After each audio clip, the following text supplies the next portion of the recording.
Hey, Assalamualaikum warahmatullahi wabarakatuh. Alhamdulillah, kembali kita kepada sesi fiqh muamalat, insyaAllah. So, dalam sesi ini saya akan explainkan kepada you all tentang topik yang baru, iaitu topik chapter number 7.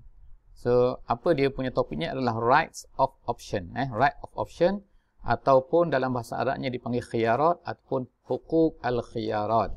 Apa maksudnya? Ialah topik ini akan membicarakan tentang pilihan. Pilihan. Apa maksud pilihan kat sini? Iaitu pilihan bagaimanakah apabila kita melakukan satu transaction, actually kemungkinan akan berlaku masalah-masalah kan. Iaitu masalah-masalah yang baru kita sedari mungkinnya, ataupun tiba-tiba kita mengubah fikiran kita. Contohnya kita beli satu barang di kedai, boleh tak kita tukar balik? Jadi inilah isunya, isu menukar balik ataupun mengcancelkan any contract kita dah buat, kita conduct already kan. So apakah dianya boleh dilaksanakan ataupun tidak.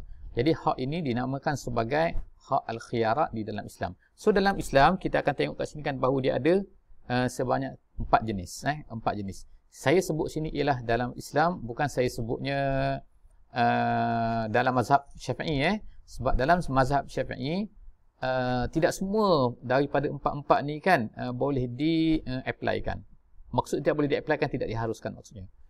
Imam mazhab Syafi'i hanya mengharuskan beberapa sahaja daripada khiyar-khiyar ini. Tapi dalam perbincangan ini kita akan bincangkan secara meluas, iaitu dalam Islam. Artinya kita akan campurkan semua kan, whatever daripada mazhab Syafi'i, Maliki, Hambali, kita campurkan semua supaya apa? Supaya kita ada idea. Sebab kita nanti dalam praktisnya, dalam praktis banking dan praktis finance, ialah kita mungkin tidak hanya akan melihat kepada fiqh mazhab Syafi'i sahaja. Okey, jadi kita tengok sini ada 4 jenis khiyarat di dalam Islam. Yang pertama sekali dipanggil ialah khiyar al-majlis ataupun option during meeting. Walaupun saya mungkin tak berapa setuju sikitlah dengan translation sini, tapi tak apalah insya-Allah. Tapi maksudnya ialah option, iaitu kita boleh membuat pilihan semasa kita masih lagi berada di dalam majlis akad. Apa maksud majlis akad? Iaitu tempat kita mengadakan ijab dan juga qabul tu, tempat kita beli barang tu, tempat kita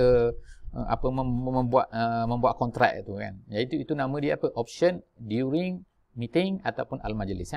Meeting ni kadang-kadang bunyi macam meeting kan. You pun macam confused kan. Meeting. Kena buat meeting apa benda kan? Tak ada meeting. Sebenarnya ialah kontrak tu kan. Okay. Yang kedua, option of condition. Condition ialah syarat. Iaitu apa? Iaitu caranya ialah semasa dalam jual beli tu, semasa jual beli tu, kedua-dua orang tu ataupun salah seorang tu membuat akad. Dalam akadnya disebutkan iaitu dengan syarat saya boleh mengembalikan barang ini jika sekiranya saya tak setuju. So saya akan sebutlah. Dan jika sekiranya satu pihak tak setuju, so itu nama dia khiyar asyarat. Iaitu syarat tu diletakkan di dalam masa kita buat kontrak. Yang ketiganya adalah option of viewing, iaitu nama dia khiyar ar-ru'yah. Ar-ru'yah maknanya melihat. Iaitu apa? Iaitu cancel ni, keputusan nak cancel ni, nak cancel ataupun nak teruskan ni akan dibuat semasa selepas daripada melihat barang tu.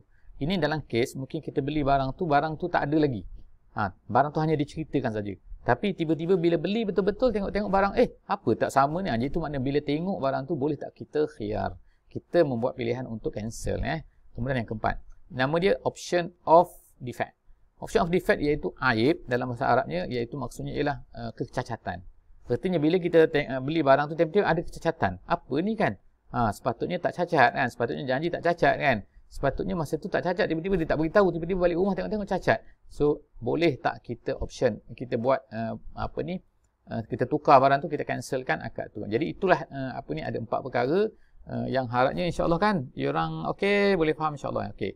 Sekarang kita pergi kepada introduction, iaitu option ini adalah sebenarnya ini sebagai secara umumnya option ini sebenarnya adalah khiyar ni sebagai satu device, satu alat, bukan alat barang-barang, bukan spanner kan, tapi maksudnya ialah alat dalam transaction iaitu untuk apa? To safeguard the contracting parties, untuk penjagaan. Maksudnya ialah untuk memberi jaminan lah kan, untuk merasai kita akan, bila kita terlibat dalam jual beli, kita akan rasa macam kita akan selamat sikit lah kalau ada benda ni. Kalau tak ada benda ni, bayangkan tiba-tiba kita beli tengok-tengok ni kan. Sebab itulah sekarang ni kan kita beli Lazada ke, kita beli Shopee ke, dia akan ada benda ni, tahu isu-isu ni kan, benda-benda option ni. Selagi mana macam ni kita boleh tukar. Kalau dia tak betul tu kita boleh tukar kan. Kalau dia tak niat, dia akan dijamin oleh Lazada dan sebagainya kan. Itu maknanya ini adalah device to safeguard maknanya kan, untuk langkah penjagaan. Preventive measure against error, defect in good, want a knowledge of concerning quality of things, lack of desired quality dan sebagainya, itu adalah benda-benda yang termasuk dalam yang perlu dijagalah kan. Dalam proses maknanya yang mungkin kita akan rasa risau kalau kita ni adalah salah seorang daripada part of the parties yang involved in the contract itu kan. So maybe we worried kan about all these things. So untuk preserve, untuk prevent benda-benda ni kan, maka adanya Islam telah mengadakan satu benda yang nama dia adalah khiyar. Okey. Jadi sekarang definition of khiyar in Arabic, word khiyar is a plural of khiyar. Samalah kan Okey, saya rasa macam it's very easy lah kot tak adalah susah sangat benda ni kan. Iaitu apa ni kan, saya tulis kat sini kan khiyar. Okey, nampak kan? Khiyar. Jadi kalau jamak dia, kalau plural dia dinamakan khiyarat, gitu kan. Khiyarat. Jadi asalnya ialah khiyar. Khiyar tu ialah maknanya pilihan kan. Okey, literally a contractor has right to ratify the contract or to annul within the period of option. Maknanya dalam masa tempoh tu, dalam masa itu orang yang melakukan kontrak. Kontraktor di sini bukan kontraktor yang buat jalan raya, buat jalan kereta tu bukan Tapi maksud kat sini ialah orang yang melakukan kontrak tu, anybody kan, any parties who involved in the contract tu has right to ratify the contract, atau nak sama ada nak teruskan ataupun nak cancelkan setelah daripada tempoh masa yang telah ditetapkan itu Okey. Jadi seterusnya ialah kita tengok sini, saya pergikan seterus mungkin ialah type of option. Type option tadi saya dah sebutkan tadi kan. Hanafi scholars dia kata telah mengharuskan ada sebanyak 17 type of option. Tengok kan, Hanafi lagilah terror kan. Lagilah hebat kan. Sampai dia telah bahagikan kepada ada 17 jenis kan. Okey. Iaitu tetapi dia kata the major type of option yang mengikut Hanafi pun daripada 17 tu ialah apa? Nombor satu adalah khiyarul majlis. Yang kedua khiyar syar. Yang ketiga khiyar ta'yin kan. Ta'yin. Ada y kat tu kan. Ikut ajaran asal kan. Minta maaf lah kan. Ta'yin gitu. Ta'yin. Nampak tak Saya besarkan sikit aku ni. Besarkan tulisan saya sikit lah supaya dia orang boleh nampak dengan clear InsyaAllah Sampai ta'yin macam ni. Okey, ta'yin. Saya tulis atas ni je kan. InsyaAllah lepas tu nampak kan. Khiyarut ta'yin. Ta'yin tu maknanya bila dia dah determination. Dia tengok jelas. Okey. Yang seterusnya nombor 4 khiyar aib. Aib tu adalah kecacatan, defect. Yang kelima ialah khiyar ru'yah bila tengok, inspection. Yang keenam ialah khiyar al-wasfu, iaitu sifat. Maknanya dia menyebutkan sifat tu tapi sifat tu sebenarnya macam tak wujud kan. Bila berlakunya berlaku betul-betul tu Okey. Jadi okey. Seterusnya ialah process of establishing an option ni. Macam mana benda ni boleh khiyar ni boleh berlaku dalam any contract So nombor satu dia ada dua iaitu satunya ialah memang ditetapkan oleh syariat. Maksudnya ialah benda ni tak boleh bukan boleh dicipta-cipta lah kan, tetapi maknanya ditetapkan oleh syariat. Jadi nama dia ialah benda ni sebagai contohnya option of inspection. Iaitu apabila kita lihat, maknanya barang belum lihat lagi tapi tiba-tiba kita lihat. Jadi benda ni sebenarnya ditetapkan oleh syarak. Yang keduanya ialah option of defect. Dua benda ni. Option of defect tadi yang tadi kan khiyar aib nama dia. Iaitu bila kita ni tengok ada kecacatan. Bila kita beli tengok ada kecacatan. Beli buku contoh kan. Buku okey kan. Kat sana kan dia kata okey semua kan. Jadi bila balik tengok cacat. Cacat tu apa? Contohnya tak ada muka surat contohnya kan. Jadi bila tak ada muka surat tu cacat lah kan. Macam mana buku nak baca kan. Contohnya basikal. Beli basikal tengok apa ni patah. Jadi itu adalah defect lah kan. Jadi kalau yang sekarang ni ada warranty, ada garanti dan sebagainya. Jadi itu memang ditetapkan oleh syariah. Yang kedua ialah macam mana boleh berlaku khiyar ni, iaitu bukannya melalui ketetapan syariah tetapi melalui mutual agreement, iaitu perjanjian di antara dua belah pihak tu. Maknanya between I and you, between pembeli dan penjual, penyewa dan juga ni kan. Sebab dia dah buat janji. Janji apa? Agreement dia, persetujuan dia bersama iaitu apa?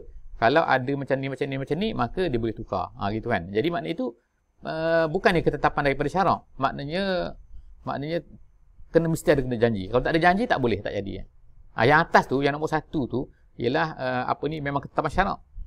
Tak perlu buat janji. Tak perlu ada janji, memang dia akan boleh khiyar. Boleh buat pemilihan. Okey.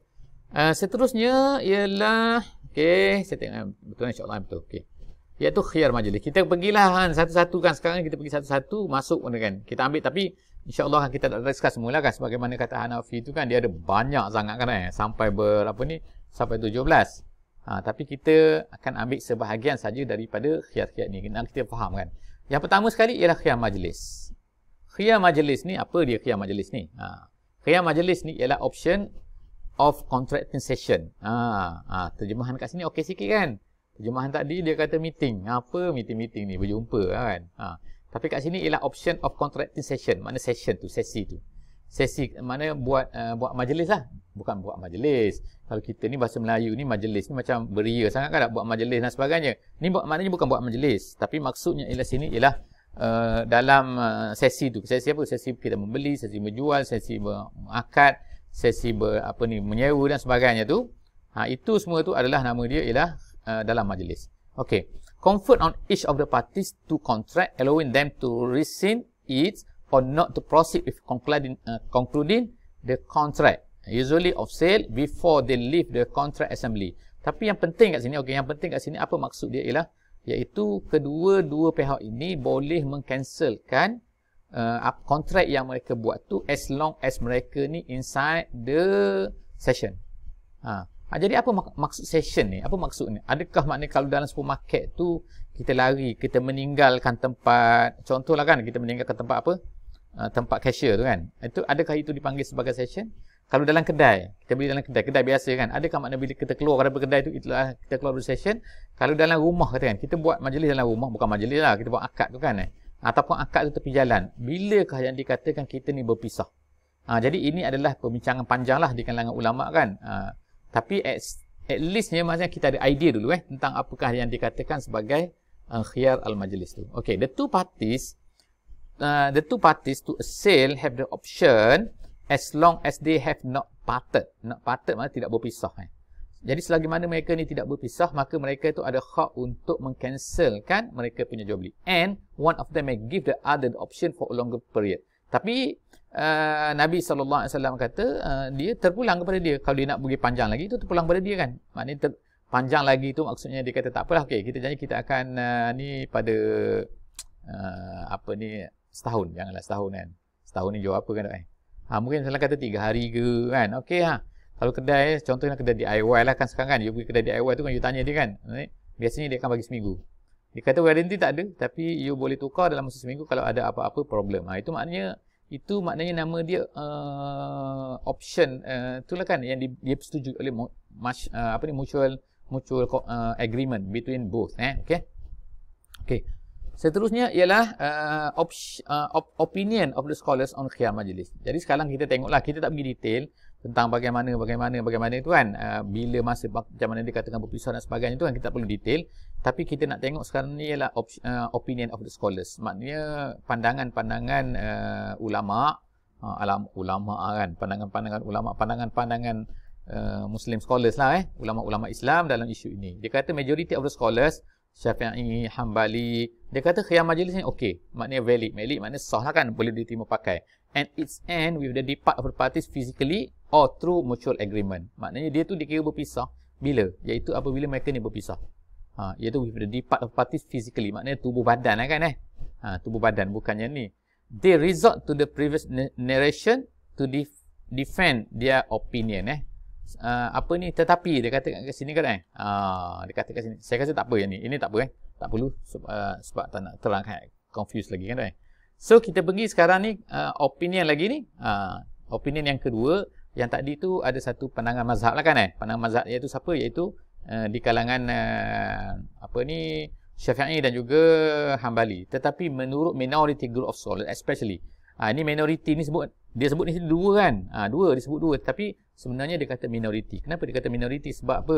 Sebab yang sana tu Syafi'i, Hambali tu banyak lagi grup-grup ulama lain tu sebenarnya setuju dengan mereka tu.